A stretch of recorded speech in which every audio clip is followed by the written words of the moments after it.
The National Film and Video Foundation is an agency of the Department of Arts and Culture that was created with the sole purpose to ignite stories of the South African film industry.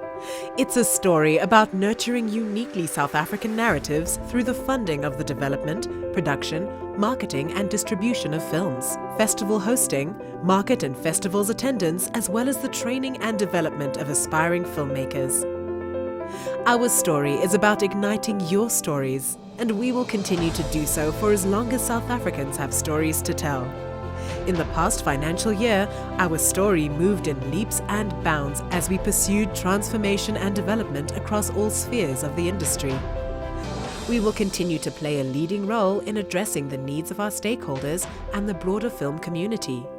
Our focus towards the growth of youth and women in the industry has yielded positive results through partnerships with various provinces, strategic entities, and community interventions. The National Film and Video Foundation remains committed to fueling the industry. We congratulate all the South Africans who have received both local and international accolades. We assure the industry that we will continually adhere to our duty of implementing strategic priorities with integrity, working towards improving the quality of life for every South African while promoting equality, all through the power of the visual medium.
Well, hello everyone. I'd like to welcome everyone to this panel discussion, which is entitled African Documentaries, the State of Play.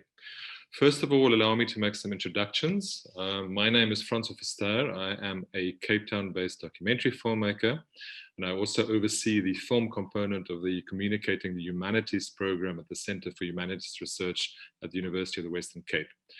We have a very illustrious and very interesting selection of guests on the panel here today. First of all, let me introduce JUDY KIBINGE.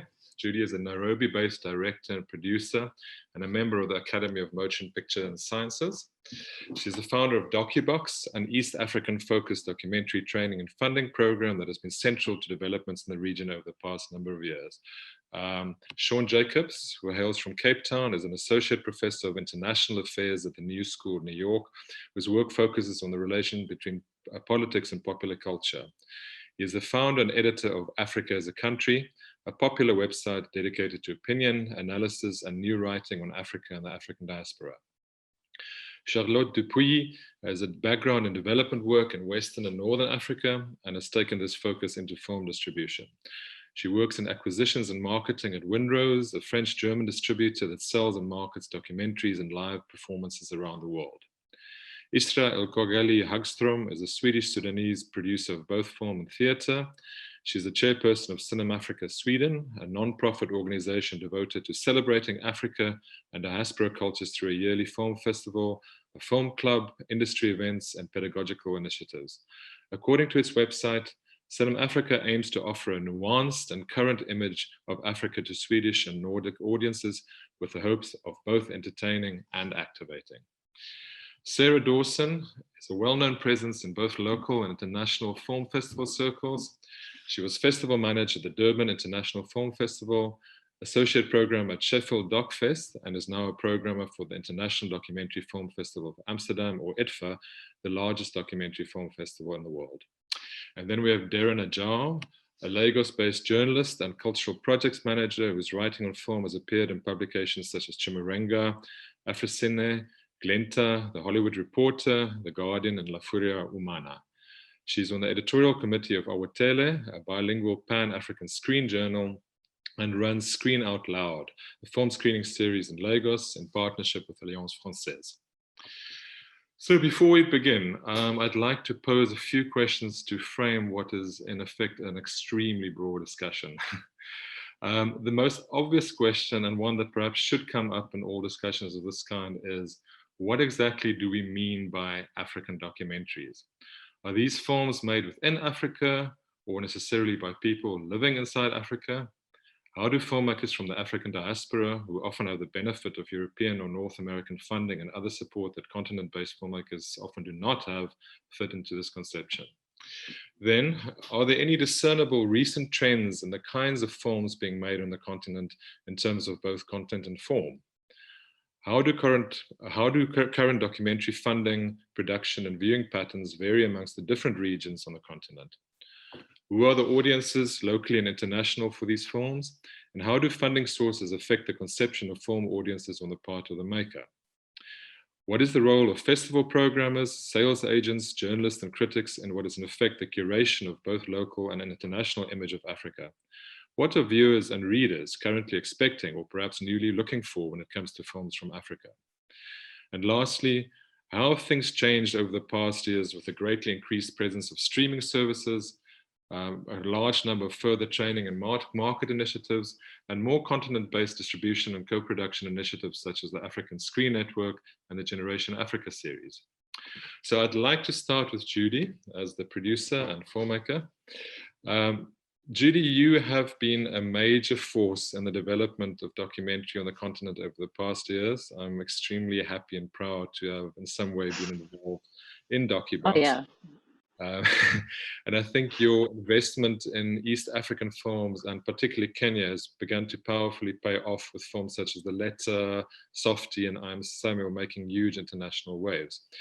So I'd like to know if you can share with the panel, what is your perception of the current state of play of documentaries from Africa and where things are heading from your perspective? Yeah, I'm really glad you've sort of narrowed it down to that, because when you gave your big outline, but yeah, what is.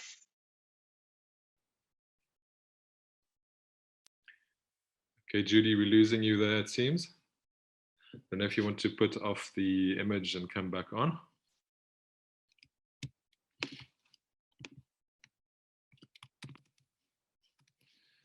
Okay, it seems we've lost Judy. She's gone offline.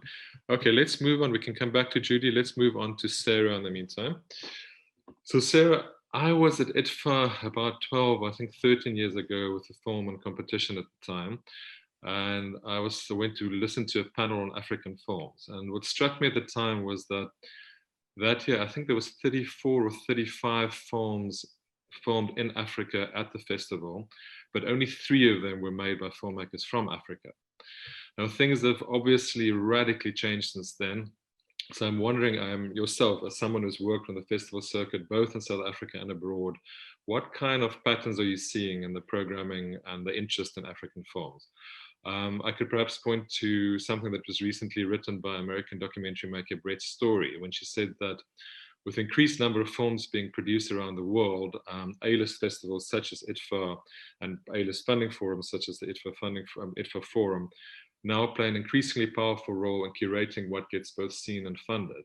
So in the light of that, what would you say people, at least in the North, are looking for? What is being programmed and why? Yeah, it's an interesting question. And I think it's a big question. But I think also it's an interesting time to be asking that question, because in my experience, I can really feel a paradigm shift, quite recently, certainly in a place like the Netherlands, where, because of course, when you're working for an international festival, you kind of this sort of word of what is international is I think much more complex complex than we interrogate. And I think it's very important that it is interrogated. And I think that should be done, you know, by anybody who has a stake in this quote unquote international festival circuit. You know, and I find it quite interesting to also, you know, compare the way in which we think of the way in which the word international is used versus the way that the word world is used. And I think these things are very, very important to consider. But certainly, I think that this is a time in which those things are being considered. And I think, you know, in the Netherlands, for example, it's very apparent that there's a kind of local shift in how you know, these centers of power consider themselves. So, you know, in Amsterdam at the moment, there's a big movement of young people kind of questioning its relationship to its history of slavery. And, you know, there's a lot of questioning of kind of racism within the diaspora communities. And so there's a whole sort of, you know, a whole lot of things going on at one time. But certainly, I think this is a moment in which the kind of preconceptions of, you know, just taking things for granted is certainly coming into question.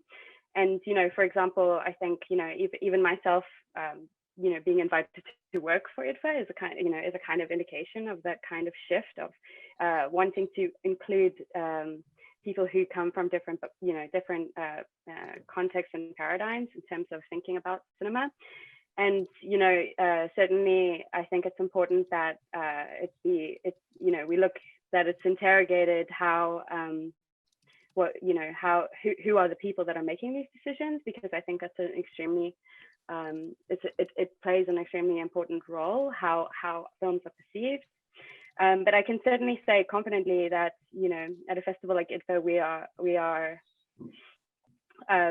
you know, really at something of a turning point along with the rest of the industry, and sort of understanding, you know, very strongly the difference between you know, what it means to make a film about Africa and what it means to make a film from an African perspective. And those two things are extremely different.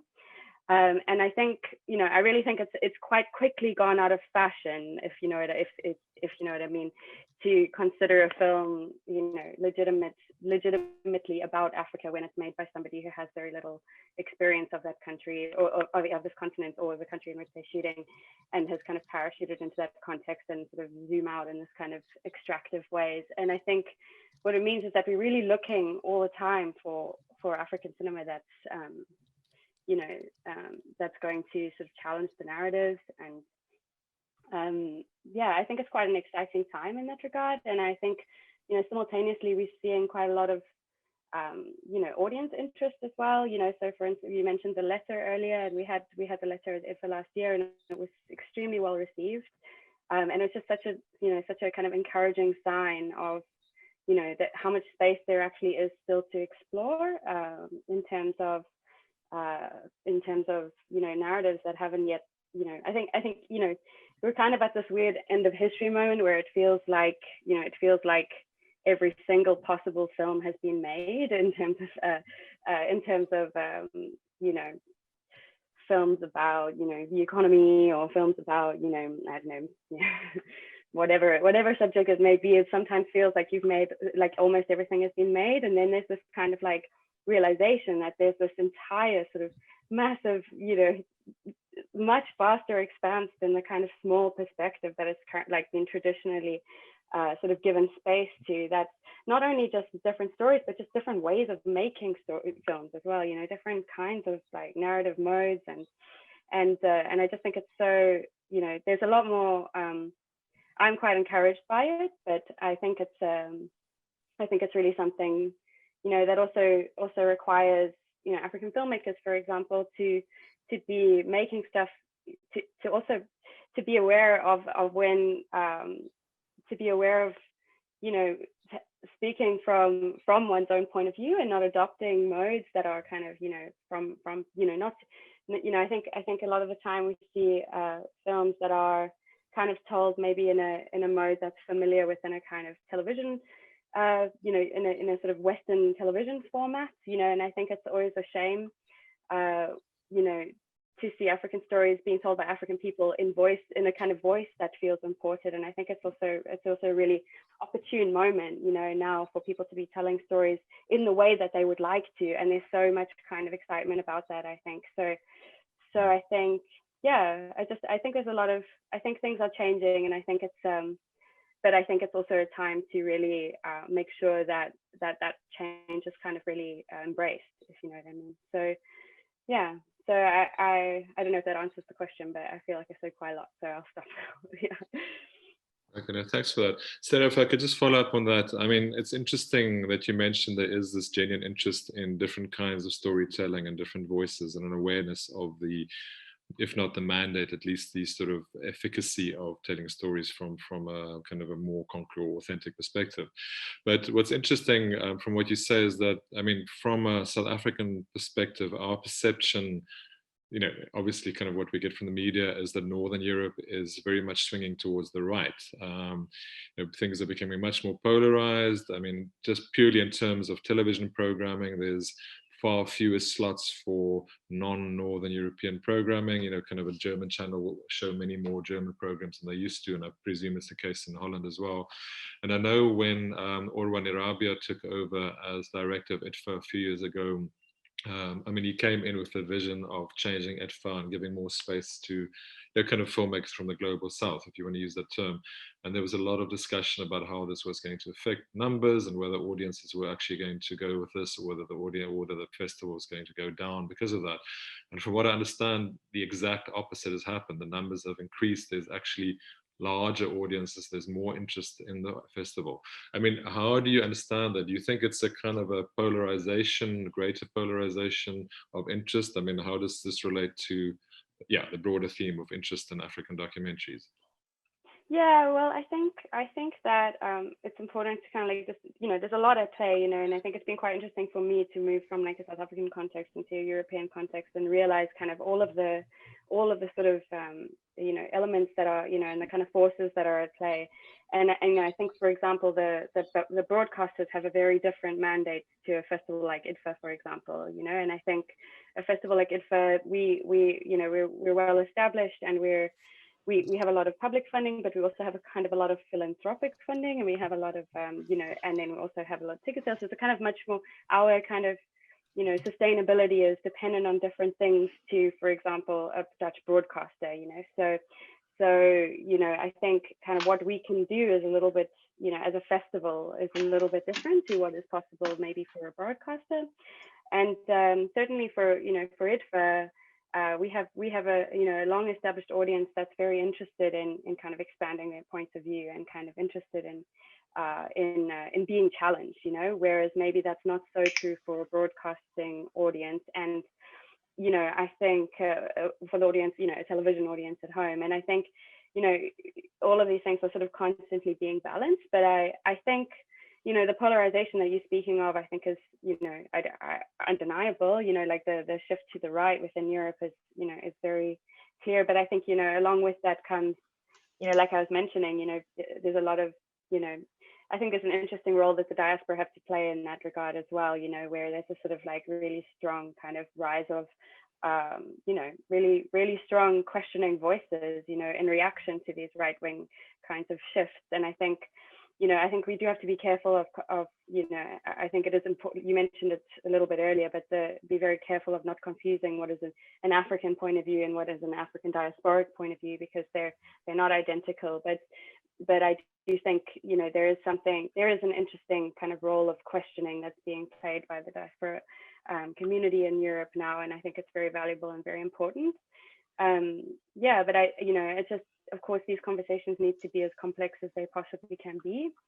But I also, you know, I had a conversation recently, you know, on a similar topic, and I really think it's also, you know, like I was saying, there's so many sort of things at play, and, you know, all of this sort of takes place within the sort of greater context of capitalism as well, you know, which is, you know, needs to be interrogated, you know, as a bigger question as well in terms of how our societies work. And I think that it's really, really important that that the South relationships are strengthened, and that there's sort of real investment in the, you know, in you know, reducing dependency, you know, I think on institutions like Dutch broadcasters, you know what I mean? I think, you know, of course, resources are concentrated where they are concentrated, and I think that's also definitely worth. I definitely think that needs to be confronted. But I also, you know, simultaneous to that, I would like to see like more initiatives that work towards reducing that kind of dependency, because I think, you know, it's contending with the very, very long, very, very problematic prejudices that exist in societies that will take a very long time to sort of change, you know. And I think mediums like documentary are, you know, incredibly valuable in that regard, but it's kind of like, it needs to be kind of strategic, and there needs to be this kind of a sort of like holistic understanding of kind of how do we grow the sort of space for the image of Africa internationally, which should involve within Africa as well, you know what I mean? So I think it's very complex, but certainly within the festival space, I see a lot more scope for a lot more criticism for people making films about Africa that don't have a stake in it, like we do in this circle. You know what I mean? So I think it's much less legitimate now, and you know, certainly, and it's you know, everything is complex. There's no black and white rules, but a lot of questions are asked about who's making a film and what their right to do so is. And then there's a sort of further question of how do we create space for those voices as well, you know? Yeah. Mm. Okay, no, thank you for that. I think that might be a good point to go back to Judy. Judy, I saw you popping up. Are you with us? Yeah, I am. I am. I'm hoping that my internet holds. Okay. Yeah. So Judy, if I could just pick up on what Sarah said, I mean, like, once again, I think you are somebody that's tried all avenues to make things happen within East Africa. You have looked at regional cooperations, at regional funding, at international funding, international training sessions, and somehow it has all worked, and in some ways all come together. But how, I mean, yeah, so maybe give us your overview picture, and maybe if you'd like to comment on some of the things that Sarah mentioned as well, in terms of trying to aim for a greater South-to-South cooperation. Yeah. Yeah. First, sorry about that. It's so weird. In a year and a half of COVID, that has never happened. So I'm hoping that's some kind of weird blessing that sudden cutout, and hopefully it won't happen again. Yeah, I think for DOCUBOX, and I think every situation is different. For DOCUBOX, I think the fact that it's built, you know, the foundation that it's built on is the, you know, it's a fund begun by filmmakers for filmmakers, and it's begun by an African filmmaker for African filmmakers. And I think anyone who's made a film on the continent, and especially in a country that you know, hasn't had local funding, cultural funding, there's been some broadcaster funding in the past, but it's dwindled over the years. It's never been there for documentary. And I think as a filmmaker, one thing that became very, very clear is just how difficult it was to make a film, and how lonely, and you know, you wouldn't even know what the hell you were doing when you were making it, because you didn't really have a community to even trade war stories with, or to even kind of look at your cut and help you understand if you were on the right track, or even trade films with. And I think that is the beginning of everything, is filmmakers from the continent, first of all, having a community. Doesn't have to be a huge community, but a community of fellow storytellers that are supportive of each other. Because I think what we've found, we've been very, very fortunate to have been around for 7 years, some years better than others, but consistently able to raise funds and attract partners.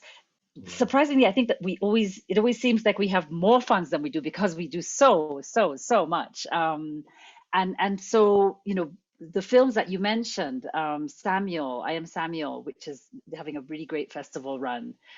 New Moon, I know you didn't mention New Moon, but beautiful film by Philip and DC, It won Best at Durban, actually, and it showed just lots of sort of wonderful prizes globally, and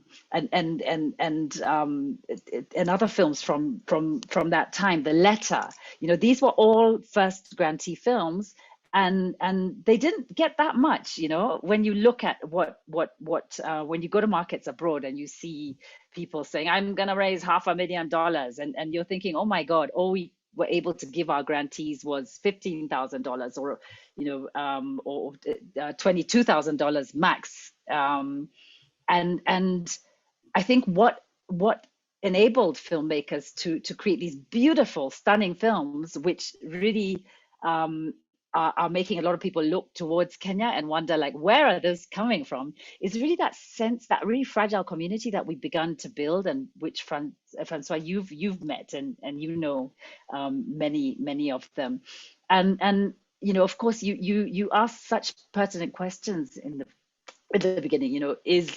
Is a film, is it an African film if it's getting all this foreign funding? Yes, it is. That's how the world makes films. If the rest of the world, they have all these co-production treaties and agreements, and it's really about perspective, and that's the thing that had been missing, and that's the thing that is still so rare, is to have a film made by a filmmaker or a citizen, who just lives in this country, or this continent, who knows what it's like to hustle in Lagos, or to be pissed off at politics in Nairobi, or to be whatever, wondering about whatever it is in Abidjan. To have that perspective, to live in the middle of that, is also to be able to really understand the heart of these issues. I feel before, or at least there have always been so many films about us, all about us. Like, everyone knows about us. Everyone knows where we came from. Everyone thinks they know what our cultures are all about. Everyone's written volumes about Africa. Everybody's extracted stuff. 90% of our stuff isn't even on this frigging continent. It's out there there's just, oh my gosh, we are the experts of Africa. We know them even more than they know themselves. That's just nonsense. And I think the beauty of documentary is it becomes so apparent when you see a film made by an African about their experience. Then you even see it in the audiences, who watch it. People, have watched films like Softy, like The Letter, and people become extremely emotional because there's something that gets to the heart of what it is to be African in a way that a film made by others can rarely touch that same space, because some of these topics are, first of all, not even identified as important, or approached in a slightly more sensational fashion, or people, filmmakers from elsewhere might not get the access that will illuminate an issue in the same way. And so, it's there are, I don't know. It's such a big question. I think, let me just say that for now. And yeah. Okay, no, thanks, Judy. If I can just make a personal observation. It seems to me that, there's been a lot of training initiatives in, kind of various parts of Africa over the last 30, 40 years. And I think a lot of them have helped people's careers. It has sort of, they have, got people off the ground and got films made. And I think, my perspective, at least from a Southern African perspective, is that, we have the stories, we have the directors, we have the camera people, we have the sound recorders, but for some reason, when it comes to international co-production, a lot of these films end up with foreign editors. I don't know if you would agree with that, but there seems to be a trend where because in a sense, if you think about a documentary, the next important person after the director, producer, and character is the editor, or the person that has most sort of say in the voice of the film. And it seems to me that that's an area where, many African films that aspire to international festival circuit or international broadcast, either by choice or by necessity, are placed in a position where they work with foreign editors. I mean, I've been fortunate to work with foreign editors that were, kind of very sensitive to the nuances of story and very respectful, of my needs as a director or the needs of the situation. But I also know many people who've had, kind of experiences where, the editor from a non-African country ended up having a large part of the voice of the film in a way that's not possibly true to the intentions of the filmmaker. So I was just to note that it seems to me that kind of editing is one area where I think sort of telling stories from African perspective, there's still sort of work to be done in that. Yeah, no, I completely agree with that. And I think there's something about just having a critical mass of documentaries that even makes the occupation of being a documentary editor something that attracts talent. Think about it. If you're going to spend 6 months or a year editing a film, and your filmmaker has $20,000, think about where our local editor is going to fit in that mix. So even in I think a lot of our films, at least here at DOCUBOX, start off with really sort of trying to work with and struggling with local editor, getting to a certain point and needing someone who's worked on bigger films, who just through repetition, through practice, through having worked on many different types of films over time, is able to bring something. And we're just too new, a documentary sort of culture over here.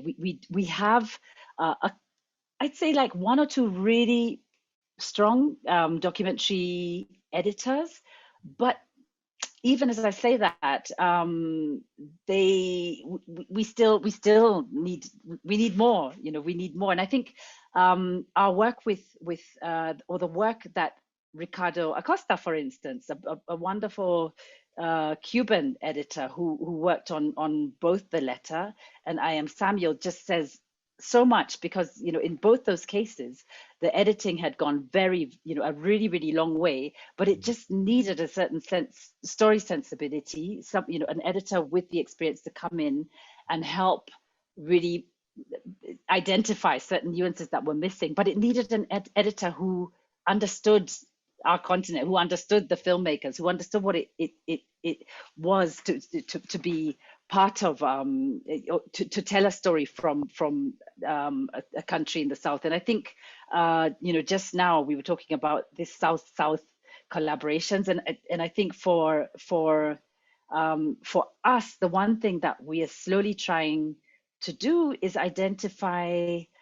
editors who have some connection to the continent, in the same way that we do with our mentors. You'll know, Francois, when you came to mentor, it's just a really strong policy that we have, is all our mentors have to have something. They either have to live on the continent, they have to be from the continent, even if they're living somewhere else, or they have to have worked here for a long time, and their previous work has to have a sensibility that we as filmmakers feel like, yes, there's an understanding that we have of each other, because it can be a very dangerous thing to work with an editor from elsewhere who might, for instance, find something that you're trying to say embarrassing, and for you, it's part of life, or it's a normal thing, and so that it's really important, I think, to work not just with editors who have an affinity to the continent, but also mentors who have an affinity to the continent. But yeah, I absolutely agree. We definitely need more local editors, more African editors, but we need to have that critical mass of work and the kind of money needed to make this an attractive profession to choose over commercials or fiction, or And I think you're totally correct. I think that's why in South Africa, for example, there are not, or comparatively not as many documentary editors, because I think it's much, you know, it's a long-term prospect. There's not much money in it, and I mean, there's much easier career to be made in fiction and commercials by the sounds of it. So, but anyway, thank you for that. Let's move on to ISSRAA. So ISSRAA, I'd like to pose the same question to you that I asked Sarah. And also, I mean, as someone, if I understand correctly, that is from the Sudanese diaspora, I mean, what is your experience of bringing, I mean, as your website says, a more nuanced and current vision of Africa to Northern audiences? I mean, what are people in Northern Europe expecting to see? I mean, how do you possibly counter that? What is being programmed? Why? And what have people responded to?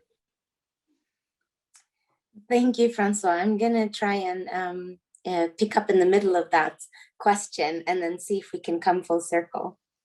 Okay. I am a newly minted Swede. I moved to Sweden 10 years ago from Khartoum, Sudan. And I'm what the migration board called the love immigrant. Yeah, so much like that classification, I think the labor of love at Cinemafrica has been in our 22 years to offer quality cinema experiences that are rooted in the African voice and the African perspective. I was talking to my colleagues in the office today, and we could identify two exceptions in the 22 years of films that were not directed by an African or African diaspora filmmaker. And both were very much debated before they were added to our program. So we haven't thought, what is our audience here in Stockholm particularly? We've been based in Stockholm. We are little aged, came before the streaming services. So our festival was very much rooted in the cinemas here in Stockholm. We asked the question, what are the positive and nuanced images that are necessary for normalizing the presence of Black bodies in Stockholm, in Sweden, in the Nordics at large? And that was the departure point for us. In the early years, the Africa enthusiasts, scholars, academics, people who've worked in the diplomatic service or with the Swedish Development Institute, these are the people who frequented our festivals, university students, their families, researchers, and then the audience grew to bring in the African diaspora quite quickly at first, but then again on the same level in terms of interests, people who work already in culture or politics. But in the last 5 to 7 years, there's been a real boom in that first generation Swedes, second generation Swedes with roots in the African diaspora. They have been frequenting our festival. And so not only has the film production boomed on the continent and allowed for us to diversify our offerings in the programming, but our audience has also become largely diversified. And we're still growing, we're still changing. In terms of this perspective of the African diaspora being different to that of those who continue to live on the continent, there was also a shift in paradigm. It was very difficult for the founders of Cinemafrica to embrace this call, this need to see the African diaspora perspective. And this was in the around 2012, 2014, those festivals started to slowly move towards the inclusion of a diaspora perspective in films. I'd also just like to add that I really would like to thank Judy for bringing up this concept that African documentary film is documentary film. Like, we have a right to production funding from other parts of the world. It's really quite a unique predicament to have to apologize and explain that our films from Africa are being invested in by people who don't live or come from Africa. And that explanation, that need to explain, is already a microaggression. Like, we need to stop having to explain our presence and make excuses for our creativity or our artwork or our political activity. If we have allies elsewhere, yalla, so be it. Okay. No, I think that's a healthy perspective of that. I think the converse of that is, I mean, as Sarah mentioned, things are changing. I think there's a lot more interrogation from Northern funders in terms of who gets to tell what stories. But I remember some years ago I was making a film, Egypt, and I was in very clear terms told, and as many words asked by a Northern European broadcaster, why do you want to make films in Egypt? Why don't you make films in South Africa? And I just sort of asked her, well, would you ask that same question to somebody from Denmark, where she was based? And she didn't really have an answer. Anyway, but I think that is changing. But anyway, no, thank you for that. So moving on to Charlotte. Charlotte, as a filmmaker, as filmmakers, I think one likes to think that one has a purity of vision and one is trying to say certain things in a specific manner. But I think it would be fair to say that despite one's purest intentions, the festival and broadcast life of your film does affect your decisions. That is part of the package. I mean, you make films for audience, and as things stand in terms of the funding world, films are dependent on festivals and broadcast audiences to have a life and actually to be able to be made often through funding. So for many filmmakers from Africa, I mean, having a distributor on board gives comparatively vast access to audiences they would not otherwise have. So in effect, sales agents like festival programs almost act as very important gatekeepers towards meaningful international distribution. So I was just wondering, I mean, given the responsibility of such a role, how do you or Windrose approach selecting films to take on board, and what kind of audiences are you looking for those films? Thank you, François, for giving me the floor. So maybe just to begin with, so to make it very clear, so at Windrose, we distribute internationally documentaries. So we are more focused on the TV and VOD markets. And this is really interesting because the audiences are different than from festivals. But as you said,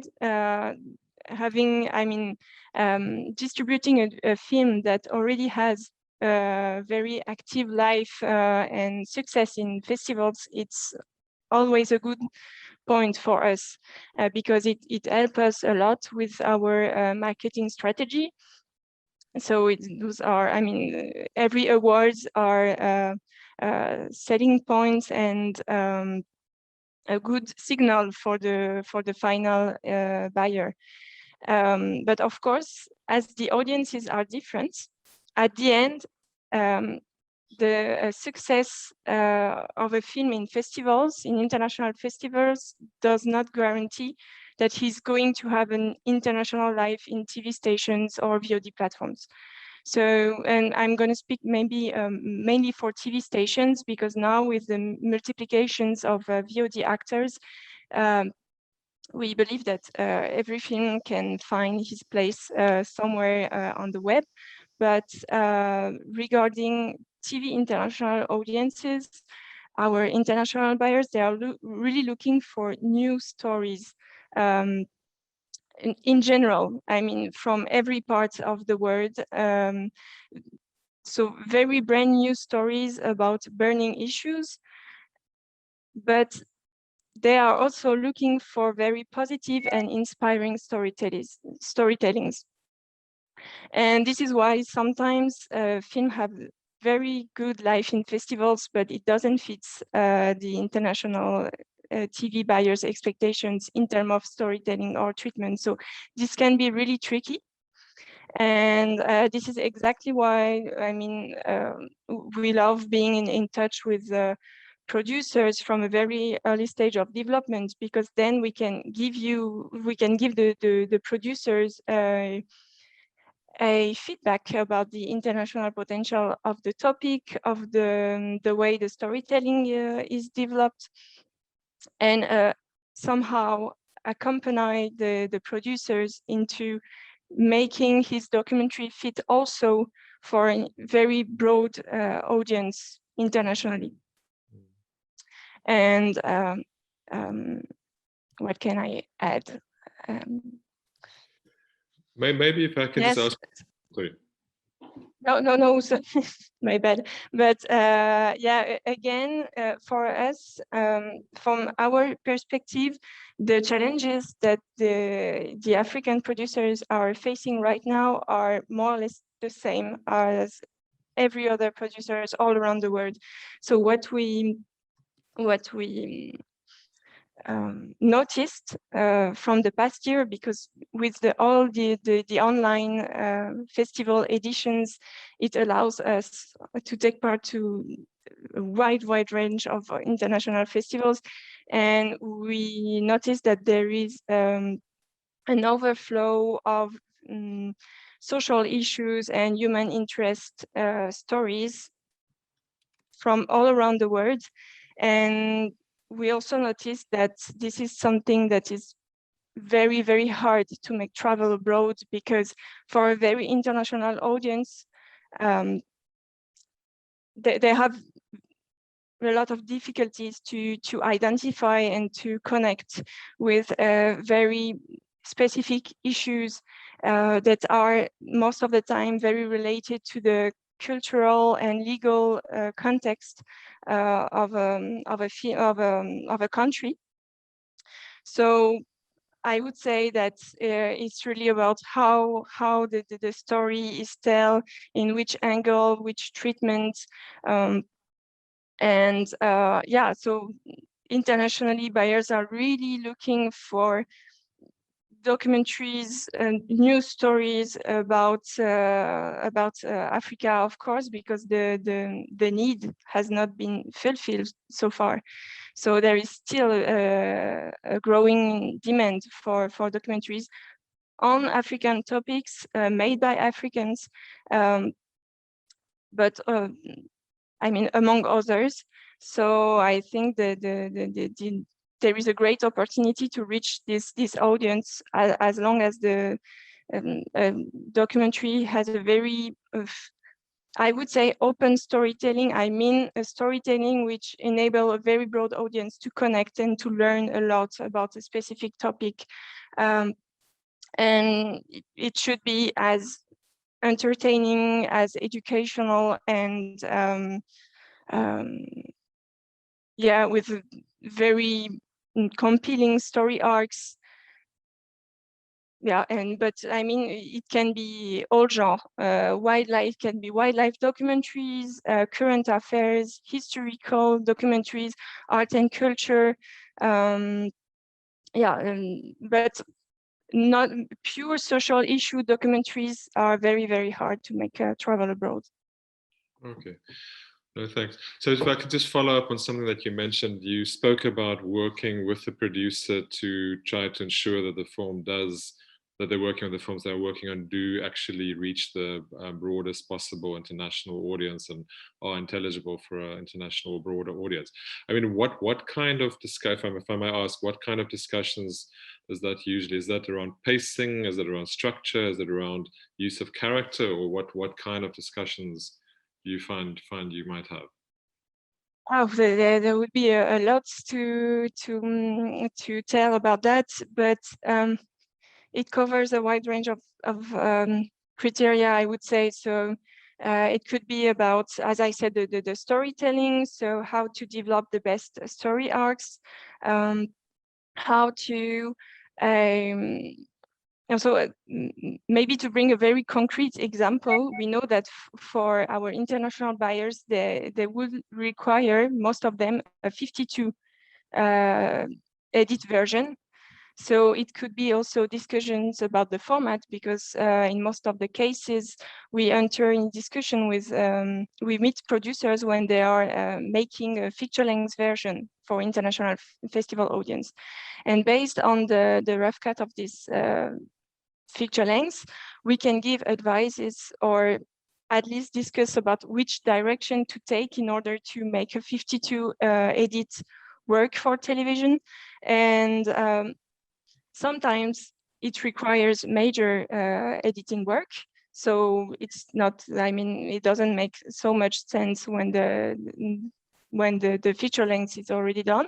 But sometimes just with adding a narrative voice, explaining much more, giving much more information through the film about the topic and the specific situation allows to reach a broader audience. And also, to be very concrete, we can give advices about how to make the very first minutes of the film appealing, because we know that our international buyers, they hardly watch like 5 to 10 minutes of a film before taking a buying decision. So the very first minute has to be like a teaser of the whole film. So like very straight to the point, explaining the topic, the main problematics, the story of the film, the main characters we are going to follow, and to reconnect also this the topic of the film with in the international context. And yeah, I mean, it's so at the end it's really depending on the film, on where the producers want to see his film also, for which audience he wants yeah it to be done.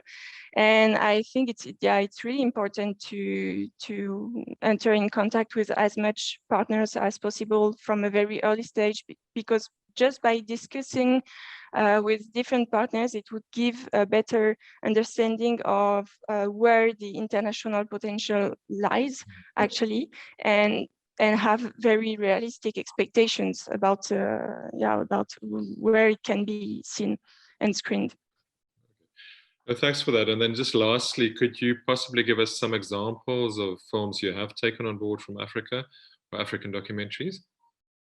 Yes, so we have into distribution films about Burkina Faso, Senegal, Morocco, and what we love and what works also a lot are social issues being tackling through a sport treatment. So I explained, for example, we have a documentary called Girl Powder Girl, which is about female riders in Morocco, which created a team to participate to a traditional riding contest, traditionally only handled by men.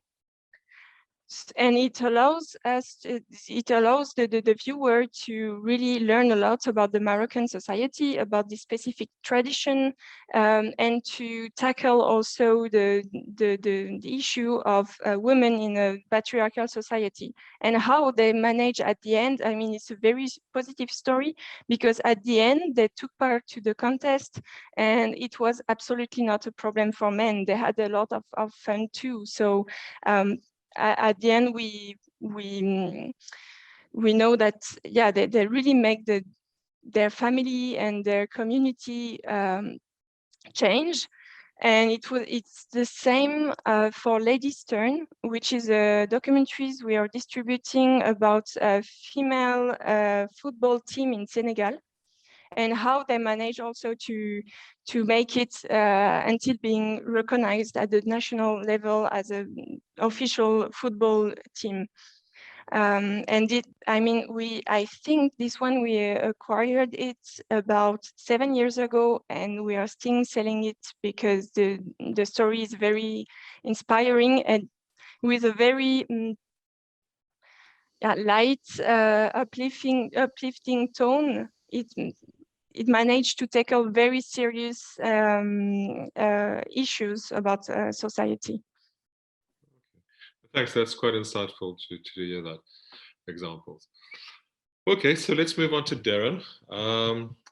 DERIN, I think it's probably fair to say that writing on documentary film has historically taken a back seat in relation to writing on fiction film.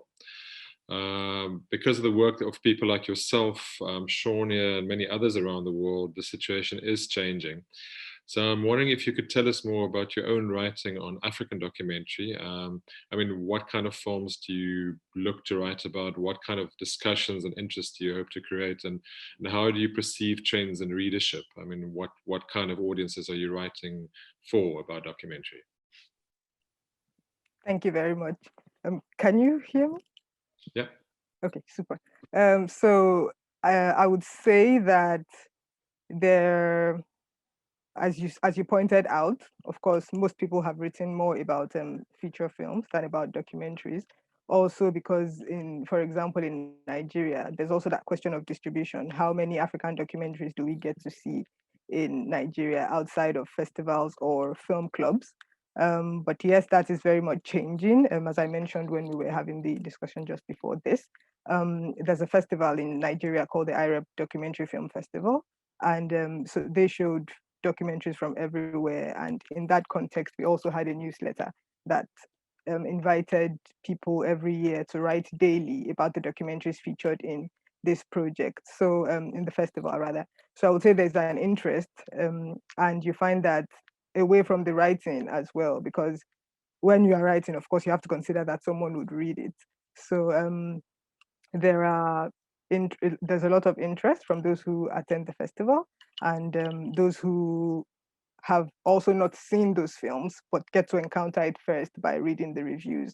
So I think that's one of the more important things as well that reviews do when you write about films that people have not heard of or might never see. The fact that you capture it in the appropriate context, identifying the many nuances that the story draws out, and being able to present that to your audience in a way that they would understand, identify with, or also empathize with. So I would say the interest is definitely growing. And we at, okay, so I work with two different organizations who are focused on audiovisual production from Nigeria, one of which is Awutele, and from Africa rather, one of which is Awutele. It's a bilingual screen journal where for every edition, we try to have two themes that look at content from the continent. And there is definitely an interest in documentary production, and we also try to really feature that a lot. And also with CineDB Africa, a Goethe-backed initiative that I also work with, we did a call for content at the start of the year, and the final six articles that we ended up publishing, there were, I think, 4 that dealt with documentaries. And just as Sarah mentioned, documentaries from different genres, different narrative modes. So there was a focus on virtual reality. There was a focus on looking at performance artists and trying to document the work that they do.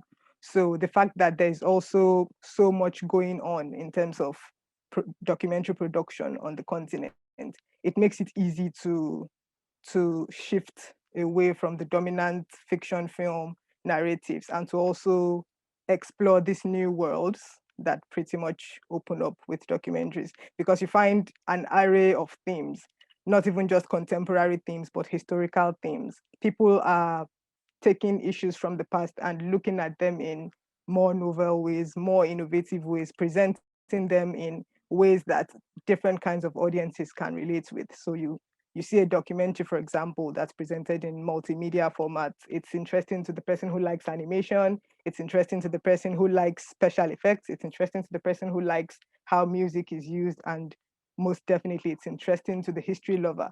So these different trends as well have created a kind of blossoming in terms of how we approach documentary films, how we write about them.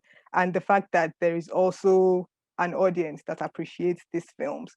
It's been very, very encouraging meeting them at the point of the exhibiting and the point of researching and writing about documentary films. So, I mean, for me personally, as a curator and also as a journalist, I would say it's been a very, very enlightening time, to a very, very interesting time as well, to write about and to exhibit documentary films from the continent.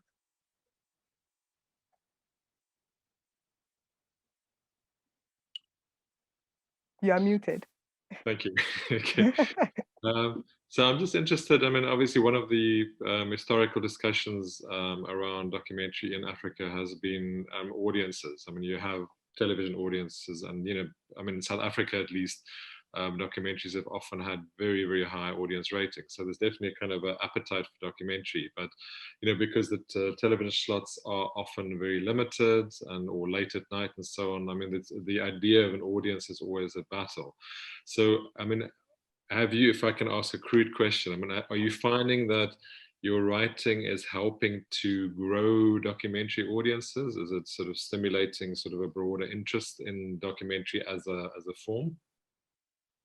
I would say yes, I would say it is, but then of course, the writing alone is just one part. There is still that question of accessing the films that you write about.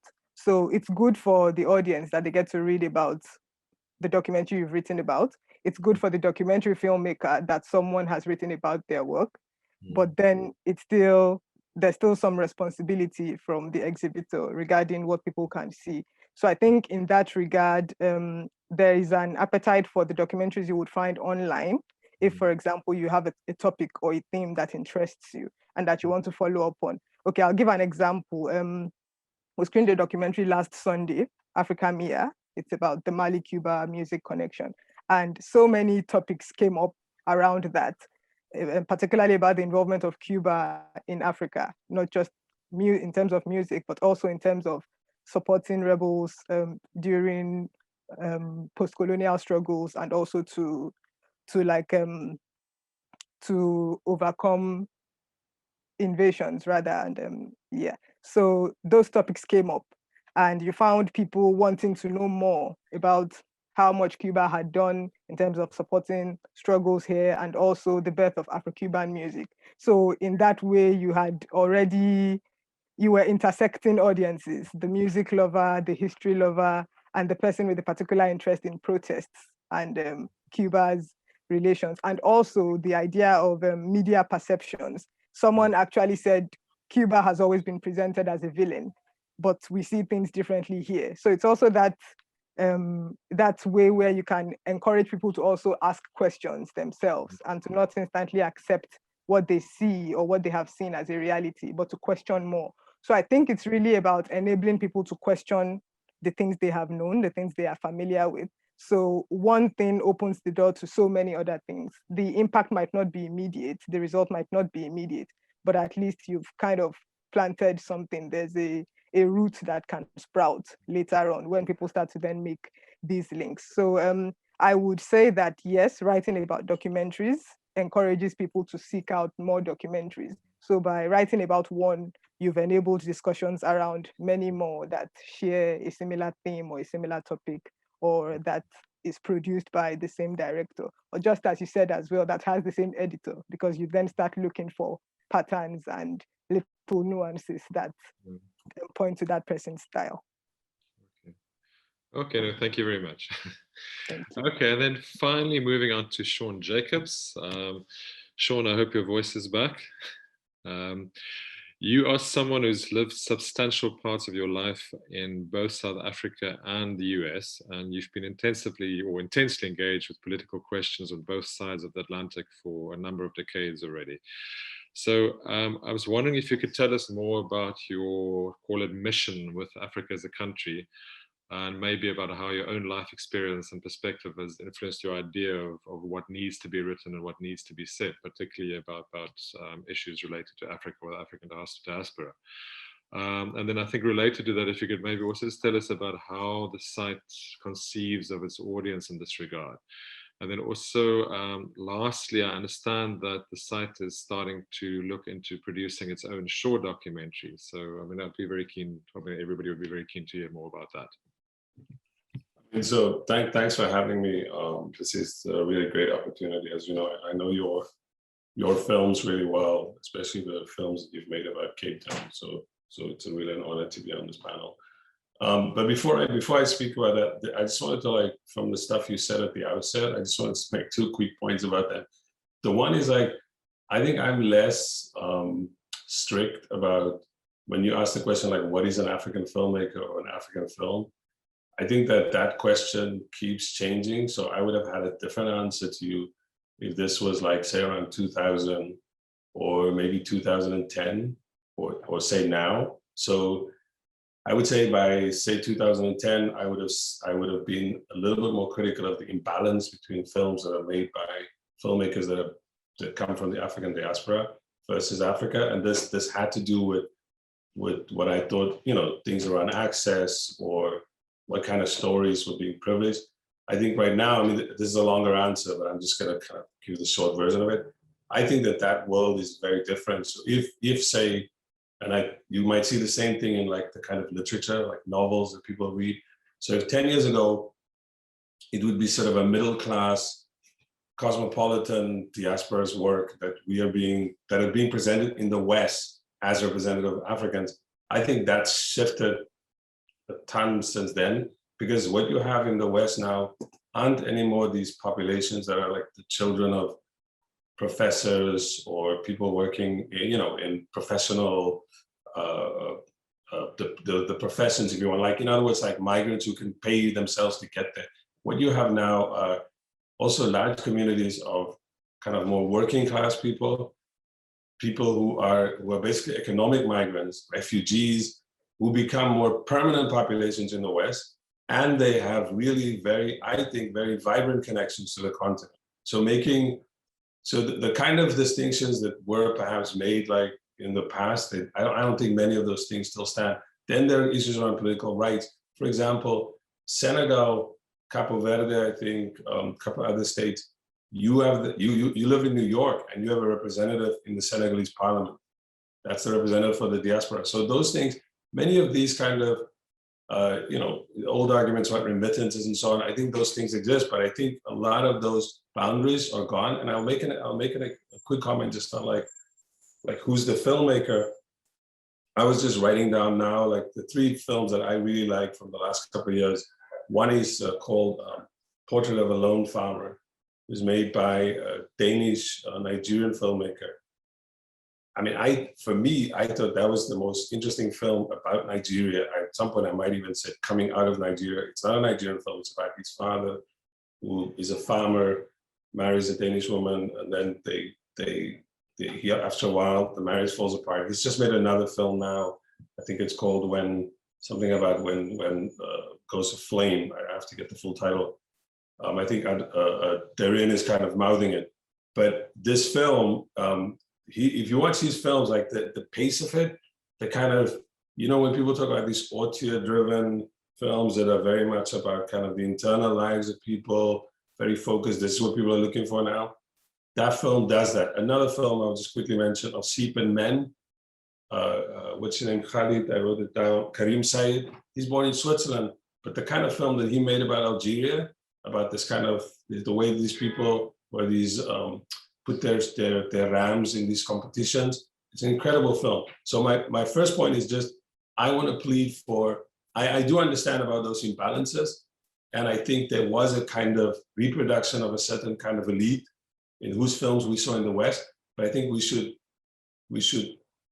I'm not so clear about those boundaries. So that's my, and this has come from my experience of living here for a long time, particularly in the US. And then my second quick point is I wanted to make a point about what films get seen in the US. And this is, and yeah, perhaps a little bit more pessimistic. And then I'll just make like my quick kind of optimistic point. My quick point is, there's this great essay, I tried to find it this morning, by Stefan Collini, who's like this literary scholar at Cambridge, writing in the New Left Review about Hollywood and what kind of like sort of global Hollywood, like what films do we see that get exhibited in like cinemas and so on. And I think he said something like 2% of all films that you see in the US that get exhibited in a mainstream cinema is coming from somewhere else, only 2%. The bulk of that 2% is taken up by European films. By Europe, he meant like France, probably France and Britain. And then there's like maybe Italian cinema or something, or like certain cult directors from like, you know, Germany. And then at some point, Sweden has a moment or whatever. Then the rest of the world shares probably the other 1%. And Africa gets a little bit of that 1%. Of that little 1% that Africa gets, the bulk of those films are films that are funded by France. They are they're part of also like another circuit thing. They're also around themes that people like in the West with bridge characters, in other words, people they can relate to, et cetera, et cetera.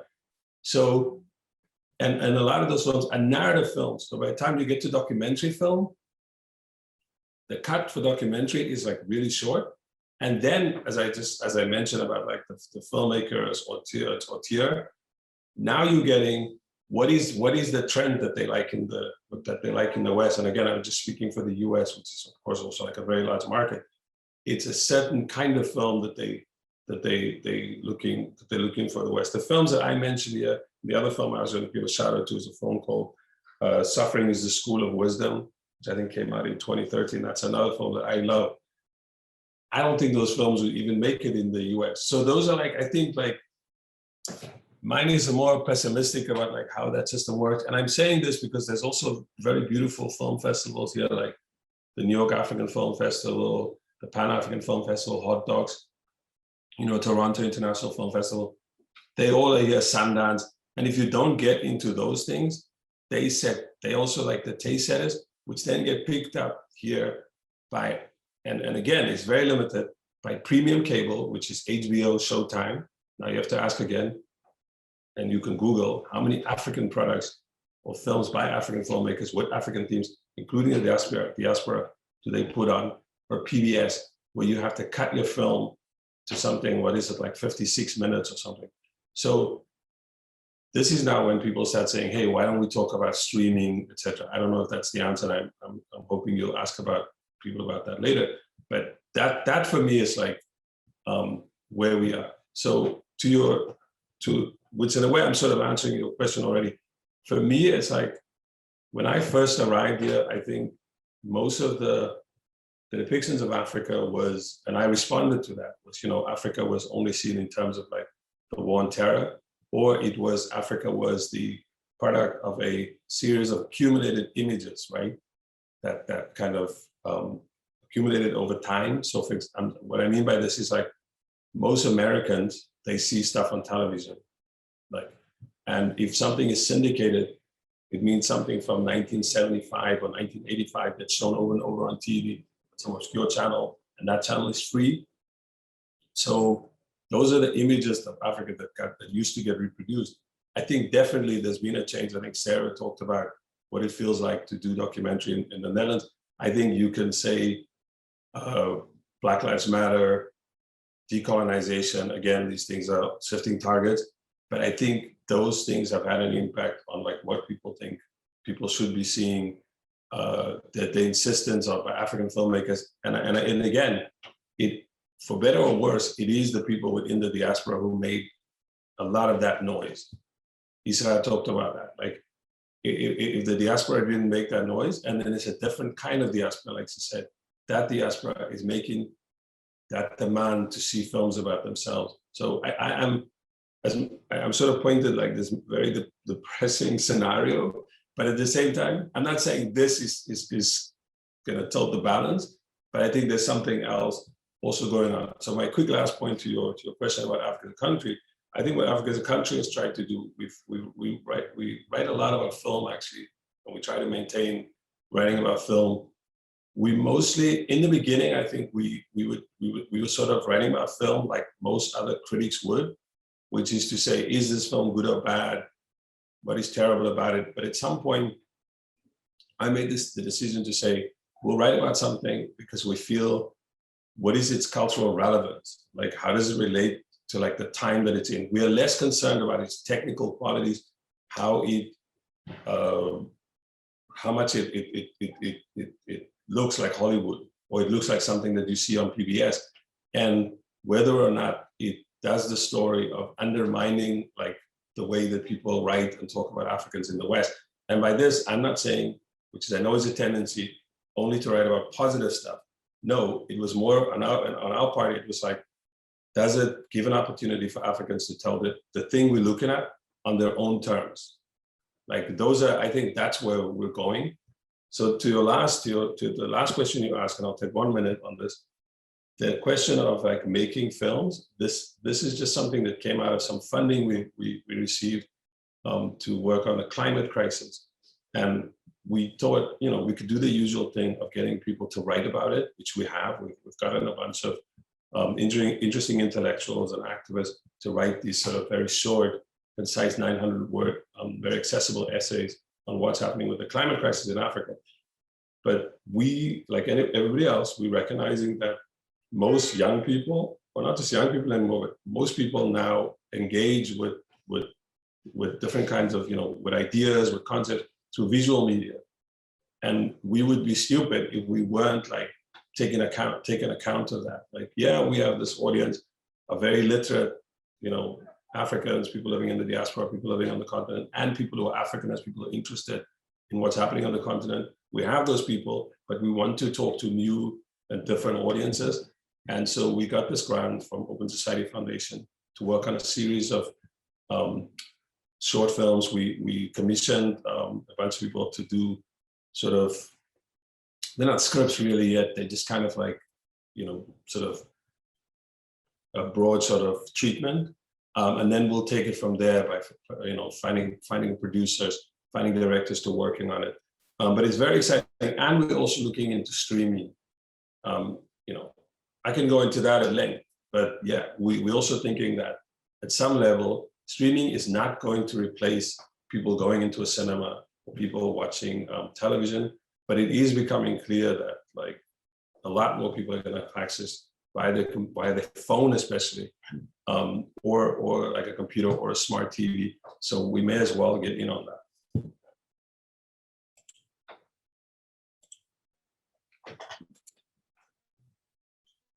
You're mute, Francois. Sorry about that. Thank you, Sean. I'm interested in what you're saying about streaming. And just to bring it back to the point I mentioned earlier, that the filmmaker Brett's story mentioned about curatorship. I mean, with greater access into filmmaking, with greater access to information, I mean, more films are being made now than ever in history. So the idea of selection, the idea of curatorship becomes extremely important. For example, my wife pitched a film at Hot Docs Forum this year, and it was very clear that the buyers were not interested in meeting anybody other than those whose films were present in the forum. So that was kind of they relied on the Hot Docs Forum staff to do the pre-selection of the films that then would be, they can't, rather than wade through X hundred of kind of public approaches from strangers, which I suppose makes practical sense. I'm just thinking, so a website such as Africa is a country which does have a very respected profile, it has a very sophisticated readership. So it just seems to me that the idea of using that kind of curatorship position to make films accessible that are not accessible possibly otherwise, I'm sure you'd get the buy-in of a lot of filmmakers. You kind of, I don't want to give too much away, but you're sort of writing, you sort of kind of sounding like a proposal, which is basically, we're saying Netflix is essentially acting like a curator now. And Netflix actually acts like a curator of African film. I mean, if you go on there, you'll see the amount of film, and to the point of like, what is, what Hollywood used to think was technically, technical quality, like it varies on there. Netflix, I think, understands that there's this market by people, because Netflix, right? It's not just in the US, it's in South Africa, it's in Nigeria, it's wherever you are. So Netflix, I think, understands, and I think Netflix understands that there are these diasporas. So, whether Netflix markets all of these diasporas equally, in other words, it's not like there is you'd have to like really search for these African films. You have to know the name of the film, the director, you have to know, then you find a bunch of the director's films and make like your own list. Like, so, it's the age of the self-curated list. But what just two quick points on that. I think what Netflix does in the end is it's very sort of common denominator film. So one of the things it does is like what is very popular. So narrative, like fiction. So if you're a documentary filmmaker, I think it's very hard for some documentaries get on there, but it's mostly fiction. And I think it's films from particular countries, right? It's mostly Nigerian films. And now I see it's a lot more content from South Africa or content with South African themes, but they're stories. They're not again, we can debate what is documentary, right? But they are fiction, right? Fictionalized stories. So that I think is an interesting development. The model I think that we sort of going towards is sort of what Criterion Collection has done. In other words, like you said, it's the same model that we're using for the website. The assumption is that this viewer this potential viewer knows something about African film, or they an enthusiast, or they would like to know more. And so it's trying to curate something for that kind of viewer. We have some partnerships that we're working on with film festivals that are here, very well-known ones in North America. I don't want to because we're still talking to them, but I think the end result is something that is it's a streaming service that will use some of the people that work, that has worked with Africa as a country, whether they Noah Chika, who's this American scholar of Nigerian film. There are some other people, I don't want to say the names here, but local Sarah Hanneberg, where Chochokupa, where you go to these people and they could act as like the curators of the service to bring a kind of, I don't want to use the word sophisticated, but it's really, it's a little bit more than just like, what is a common denominator film? I think that would be the idea on what we're trying to do. And I think the other quick point about this is the way that I think what Netflix did was to create its own platform. So it's not on, it's not on YouTube. YouTube is not the middle person. It's not on Vimeo. It's embedded in Netflix. And why can't we do the same thing? I mean, one of the most successful things I think that came out recently on the African continent is like Showmax. Again, Showmax is a bit like a Netflix with a common denominator thing. Although when you're on there, you'll notice that it tries to bring you some other films like documentaries, especially South African documentaries I've noticed that they put on there that breaks a little bit with that kind of common denominator version. So, I don't want to give away too much, but you are right. That is the way you phrased it. That's exactly where we're trying to go with this. Okay, no, thanks. There is actually a panel on Netflix at the Encounters Festival tomorrow night. For those of you, I think it's the Documentary Filmmaker Association is presenting a doc chat with the Netflix Africa team. So I'm reading the session is about online distribution opportunities for African documentaries. So I think, yeah, and of course, and then the challenge, I mean, also in the light of this discussion is, I mean, a lot of filmmakers are not only African filmmakers. I think filmmakers from around the world feel that the danger of a huge global force such as Netflix is that films get extremely homogenized. I mean, and it's not only fiction series, it's actually documentaries as well. I mean, there's quite a lot of pressure in terms of even insofar as sort of at one point there was an insistence on working with certain editors. I think they've changed that now, but there is, for example, a list of approved cameras and camera formats to shoot on. There's quite, I suppose if it's a Netflix original, there's quite sort of strict guidelines on storytelling and so on. I think it's probably akin to the impact that BBC television programming had in the 60s and 70s, where it kind of created a format that everybody then ended up slavishly following for some time. And so I think that's an interesting separate discussion to have. I think, look, we've got about half an hour left, so I think let's take some questions from the floor, unless anybody wants to respond to Sean or to any of the other speakers. Shall I move to the floor? Okay, sorry, ISSRAA. Just very quickly, Francois. I was thinking about this idea of writing about the films that are being programmed, like DERIN was speaking to, and then Sean's introduction about streaming services and how those are really taking more space. Where we are with Cinemafrica, I think here in Stockholm, is this a longing. Can we have our own platform to stream what we choose to stream? Is that even possible for our setup?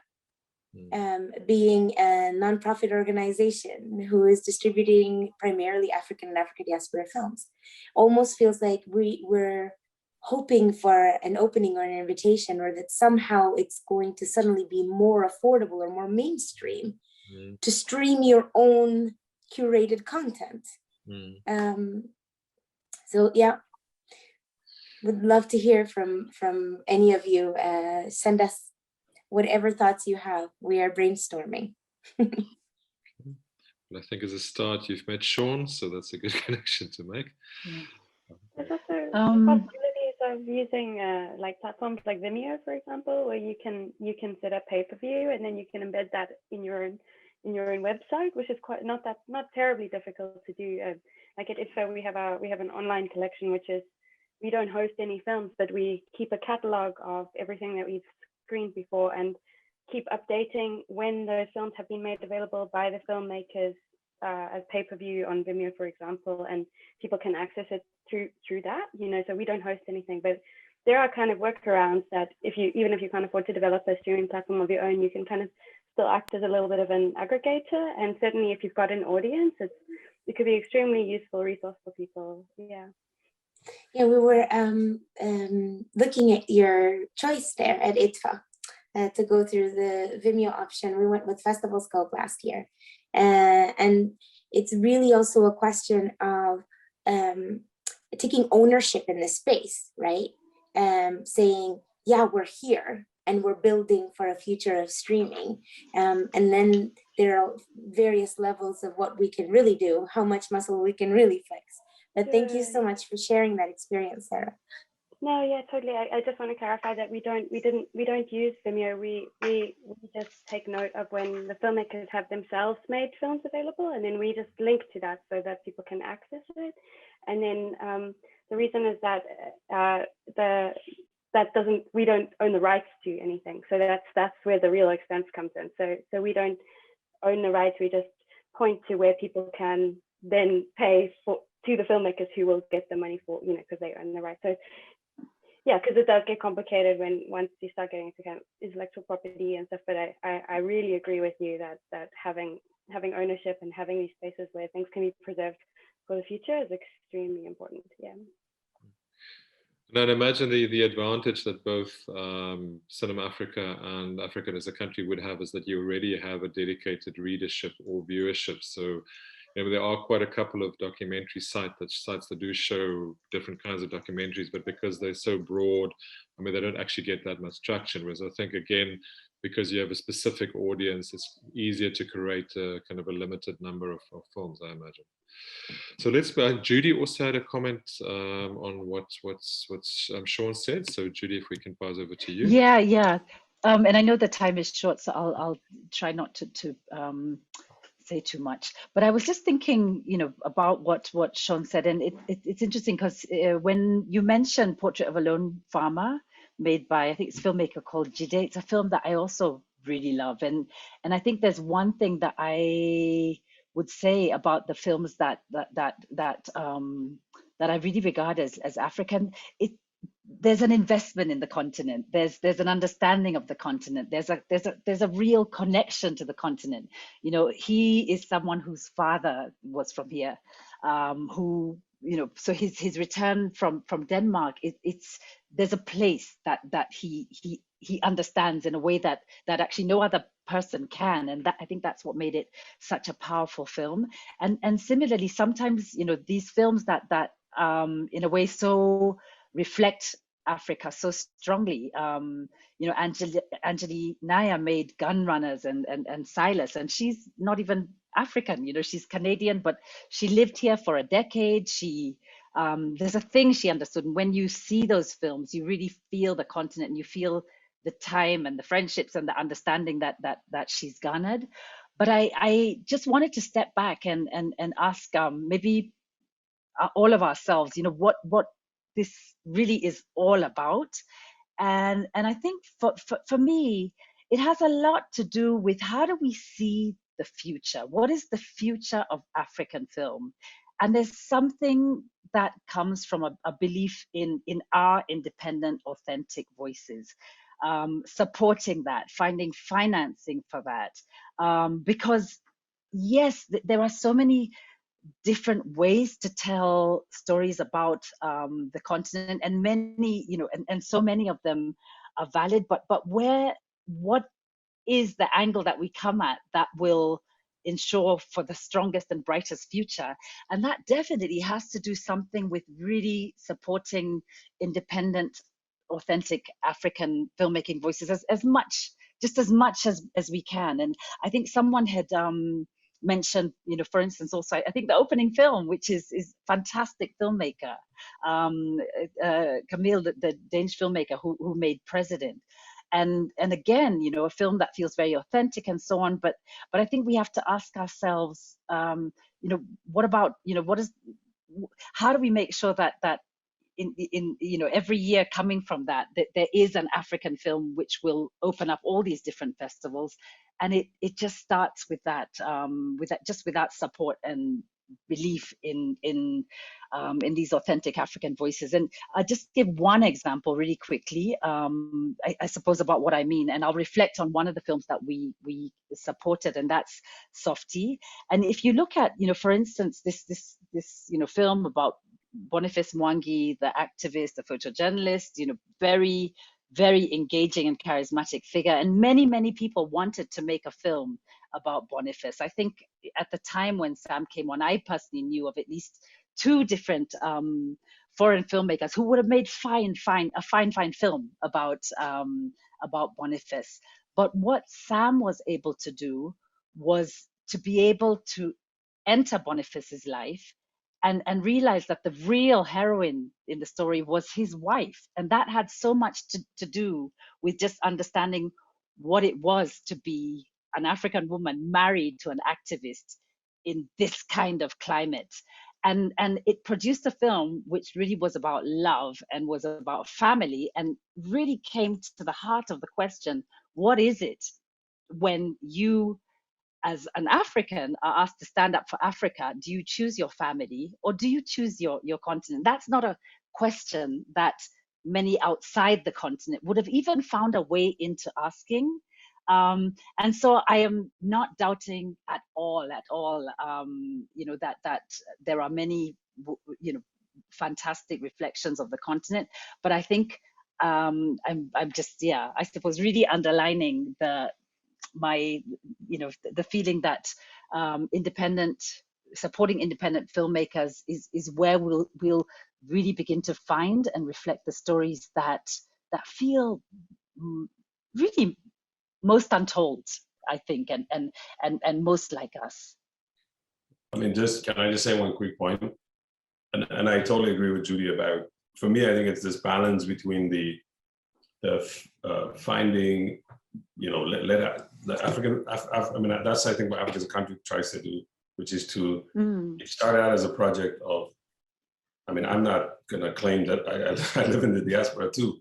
So it started out as a project that was obsessed with, like, how are people talking about Africa in the West, to saying, and somebody in Nairobi or Abuja or whatever, Johannesburg, can in real time also now respond to that. So I don't have to, that there was a moment when that was over. So then the question became, stop talking for what people in Africa, what they want, like get them to write. So then that changed in the project. But I just want to, again, this is not this goes to my point about, like, who's an African filmmaker. But again, so if you take somebody like Camille Nielsen, like the Democrats film, I think that was another film that was really well made. And the sort of point, the same filmmaker of the President, for example, in that film, it's about the ZANU-PF and the MDC, the 2 people who are on this constitutional committee in parliament in Zimbabwe in this very volatile period. What I like about that film is that she understands that both the ZANU person is as much invested in the future of Zimbabwe, even if he's not even if you as a viewer don't think he's sympathetic anymore, because of post-colonial African politics. But when you watch it, there is as much invested in his humanity as normally a Western filmmaker, I think, would have gone for the MDC person. But in this film, there's an understanding that person, that ZANU representative, has as much as a claim to Zimbabwe's future as the the person from MDC. And maybe that's why her films work or work. If I can just join on to that, there is a question from the floor which Judy replied to in writing, but maybe we can put it to the panel as well. It's from an anonymous attendee, and it says the film that opened the festival was about events in Africa made by European filmmakers. How do you view this choice to open an African film festival with a film that was directed, shot, and edited by non-Africans? And I think the point is, I think you both have answered this to some degree, but I think that the point here is the choice of opening a festival with a film. What are I mean, maybe ISSRAA as a kind of somebody working in Cinemafrica, what would your thoughts be on that? Yes, well, I won't mince my words. I have to say, I feel like films made by non-Africans, regardless of ethnicity, people who don't have a connection with the African continent, a viable connection, they have a platform elsewhere, not at African film festivals. And historically, that idea that a non-African perspective is immediately a colonial perspective, that we can begin to move away from. And it's not the reasoning behind it. I just feel like we don't have enough space. There aren't enough microphones for us African voices, wherever we find ourselves in the world, to really be heard. And so it is an emotive argument. However, there is plenty of theory, science, behavioral science to back it up. And I laugh because I feel nervous about how much fire is in my body when I'm trying to answer this question. I really feel like there are other places for those films. Okay, Yeah. Thank you. So just moving on to the next question asked by the same person. I'm really interested in the presence of political and election-focused documentaries in Africa, specifically Softy last year and President in this year's program. What do you think about the way these films document contemporary African politics? Does it complicate ideas of African Renaissance in the 21st century or other attitudes around pessimism and optimism? DERIN, I was wondering whether you'd like to comment on that. Was DERIN, are you still with us? Yeah. Yes. Okay. I'll just read the question again, just to...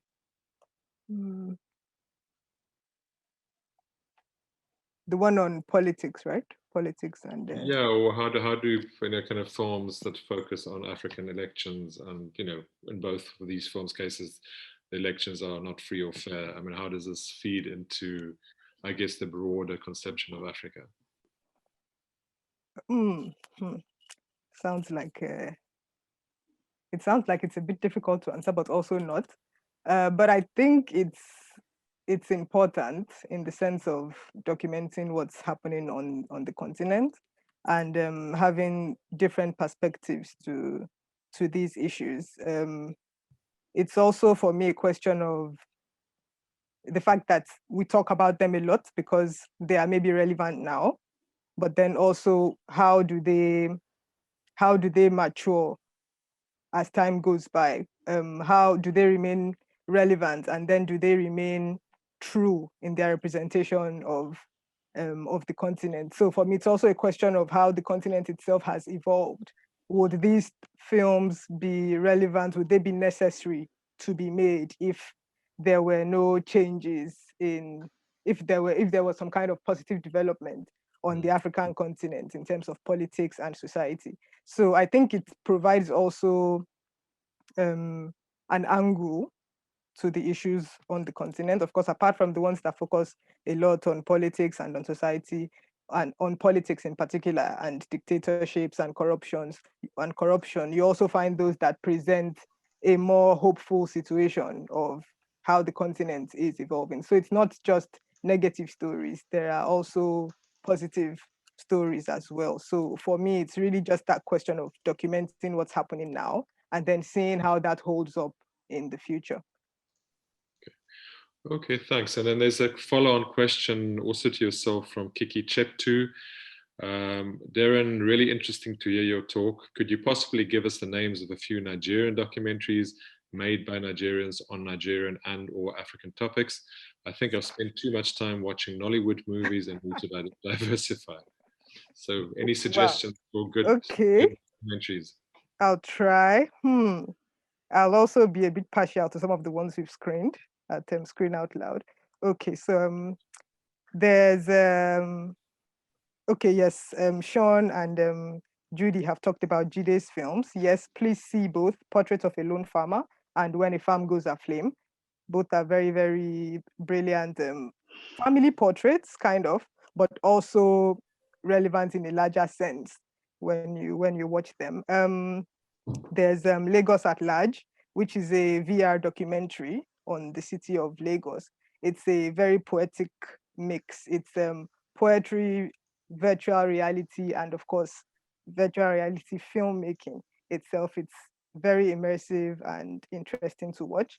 There's Daughters of Chibok as well, also a VR documentary, which actually won an award at the Venice International Film Festival, and in Bakassi by the same director, Joel Kachi-Benson.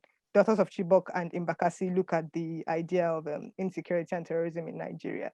So Mbakasi is set in an IDP camp, and Daughters of Chibok follows the story of the Chibok girls kidnapped in 2014. And Trouble Sleep by Alain Kassanda. Alain Kassanda is actually a French-Congolese documentary filmmaker, but he made a very, very beautiful documentary, short documentary that's set in Ibadan, the southwest, in a southwest city, not Lagos, but close to Lagos. So it looks at the dynamics of the kind of people that we call louds, pack louds, but also looking at their own lives behind the scenes of the job they do every day, running after commercial vehicles and getting levies from them. So it's a fast-paced film that's also kind of like a symphony. It's like a jazz symphony that uses a lot of Afrofusion jazz as its soundtrack. And part of its themes as well is unemployment, because one of the drivers it focuses on is actually a university graduate who can't find work and has to work as a taxi driver. And there's Faji Agba, which is a musical documentary about 7 master musicians from Nigeria that were really, really popular in the 70s and yeah, some up to the 90s as well. But then there was a downturn in their careers, and this documentary tries to get them together again to produce one more album. But in the process of doing that, of course, a few of them die because of ill health and a lot of other things. This one is not made by a Nigerian, but it's about Nigerians in diaspora. And I like the experimental feel to it. It's Ethereality by Kantarama Gahagiri. She's a Rwandan Swiss filmmaker. So it follows 3, I think, Nigerians who are living in the diaspora, living in Switzerland. And which other one? Okay, this one is on Netflix, Journey of an African Colony. It looks at the history of Nigerian history, really, from the charter that made Nigeria property of Britain, to put it that way. And it basically looks at the history of Nigeria from then till now. So yeah, I think that's a short and hopefully helpful list from me. There are some I've forgotten, but I think that's a good place to start. Okay, no, that's great. There's a request from Judy that if you could please put that list on the chat. I don't know if you have it electronically, but maybe type some of the names that we can go back to them. Okay, so we have about 10-15 minutes left. So a question from Liani Marstorp. What impact do you think COVID has had on African documentary production and distribution? I was wondering, maybe Charlotte, if you had any thoughts on that, or maybe Judy as well. What has the impact of COVID been on sales and distribution? Yeah, well, basically, I would say that it's affected in the same way as other film producers all around the world. So the thing is that broadcasters now, so I'm speaking from the broadcaster, point of view. So they are looking even more for positive stories, lift up storytelling. They don't want to take any more negative stories, and that was already the trend before the pandemic, but it has just accelerated. And they are also extremely picky about the quality of the picture, of the sounds. 4K is becoming more and more a trend, and about the music treatment, so sound and music treatment. So yeah, I think in general they are being even more picky than before.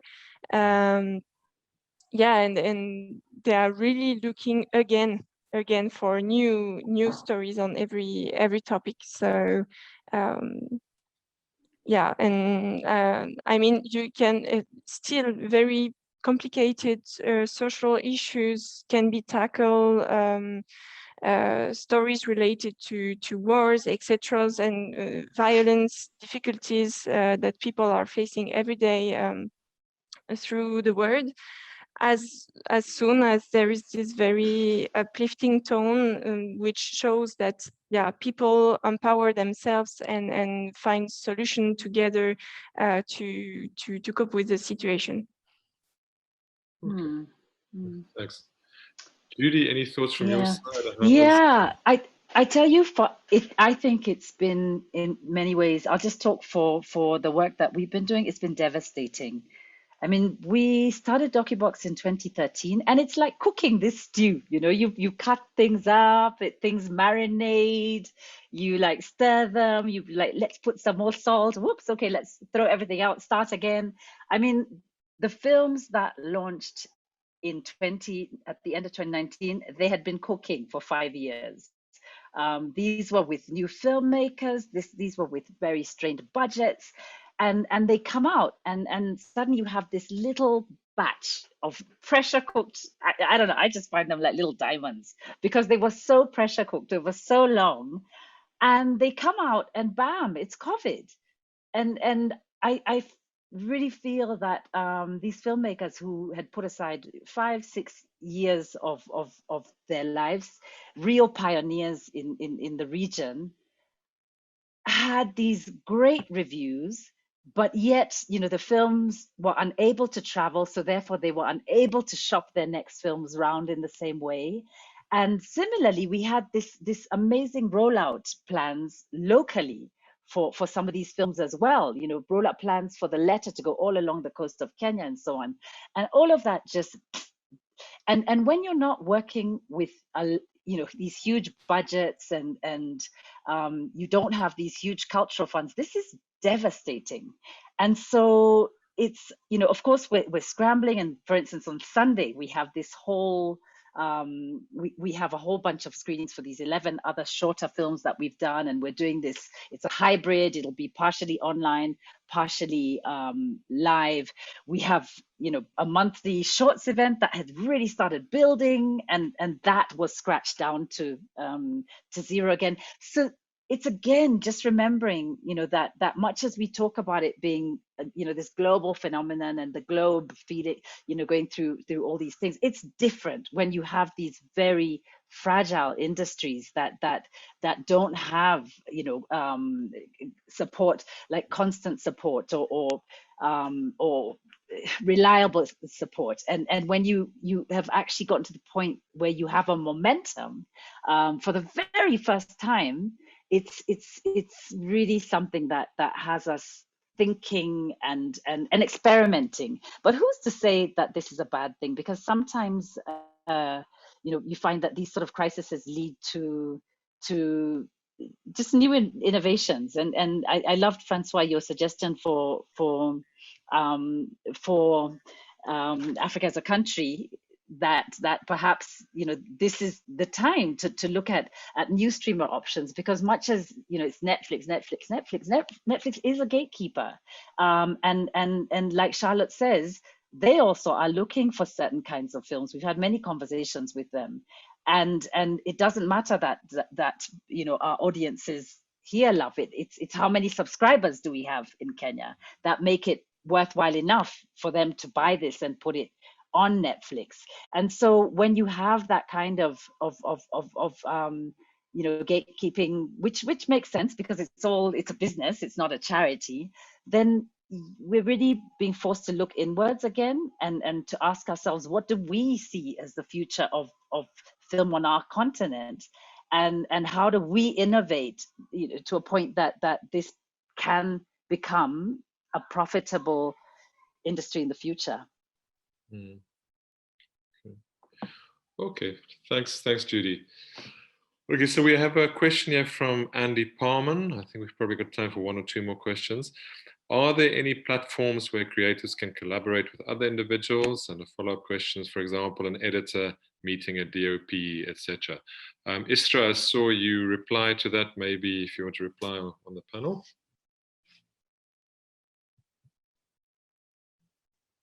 Yes, I just wanted to draw attention to a platform called Afropedia. And they do vet all of the creatives who apply to join, just to make sure that people are reliable and they are who they say they are.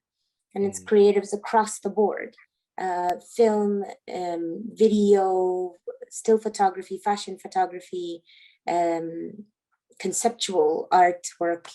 And these creatives are all from the African continent, in the diaspora, but actively working in the different industries around the African continent. Afropedia. I'd like to add to that as well, that CineDB Africa, that's also the main mission, to highlight creatives from Africa and the African diaspora working in the audiovisual sector. So the idea is for people to search, if, for example, they are looking for crew in a particular African country, they can type the search, the country, the position they're looking for, and find these professionals. We are building it now. We have a good number, but definitely much more people are welcome to register as well and to indicate their interest. It's cinedb.africa. Okay, we'll put the links. There are also some other kind of more mostly American-centered data collectives, but in a slightly different field. There's the Programmer of Colors Collective, Programmers of Color Collective, which is a new collective, which is helping connect people who are interested in working in curating and programming, which I think is really, really important for there to be more interest in that, because it is about gatekeeping and taste making and all these kinds of things. And I think those are important networks to be plugged into. And then there's also something called the Brown Girls Doc Mafia, which is also something which is interesting for women who are working in the documentary industry. Yeah, so those are some other ideas as well. More diaspora oriented. I'm just wondering, DERIN, ISSRAA, Judy, I mean, is there an equivalent of the South African Documentary Filmmakers Association in your countries of origin? I mean, so in South Africa, you have it's an organization that was founded, I think, around a decade ago, that aims to represent and look after the interest of the local documentary filmmaking community, but also aims to be a network to connect people. And I'm just wondering, I mean, Judy, you and I have spoken about this before, but if for example, you speak to filmmakers who are hoping to work with a DOP from elsewhere in Africa, or hoping to work with an editor from elsewhere in Africa. I mean, it seems to me that organizations such as these could play quite an effective functional role in making these kind of connections, or sort of, intracontinental connections possible. I mean, for us guys, we don't have a formal association for documentary filmmakers. Okay, there are actually two smaller ones, but not organizations that work in the same way as the South African organization that you describe. I think DOCUBOX in many ways functions in that way, but because it's not an association per se, it's very informal in the way that it works, even though there's a lot of networking and collaboration and idea exchange and exchange of information. It's much more informal than that. Okay. ISSRAA, you had some thoughts as well? Yeah, so in Khartoum, which is really the center of everything, everything has become centralized around Khartoum in the last 30 years. There is definitely the Sudan Film Club, which is made of a generation of filmmakers who were working or studying from the 60s and onwards, so the old guard. And then there is Sudan Film Factory, which was established in 2010. Outside of these two groups, Sudan Film Factory being sort of a younger crowd, we don't have a union, and there isn't a national film program or film school as yet. Most of the training happens at or around Sudan Film Factory, their partners, like Goethe Institute, for example, or CCF. And then there's an African Film School that is like an offshoot of the activities that started at Sudan Film Factory. We are rebuilding an industry literally from ground zero. And 10 years in, this is where we're at. Okay. Because my thought is just, I think the idea of regional co-production is complicated for many reasons. And the main one being that there's not much money to be had either from broadcasters or state funders within most African countries. So I think this idea of an individual level cooperation might be quite an interesting thing to pursue potentially. But guys, we've run out of time. We have 1 minute left. So unless anybody has any urgent final comments, I'd like to say thank you very much to everyone for what I think was an exciting and interesting discussion. And yeah, and I'd love to stay in touch and hope we can do something similar in the future. Thank you. Thank you very much. It was a pleasure being here as well. Yeah. Francois, thank you so much. That was really, Thank you, everyone. Yeah, that was really good. Thanks a lot. Thanks, guys. Bye, bye, bye.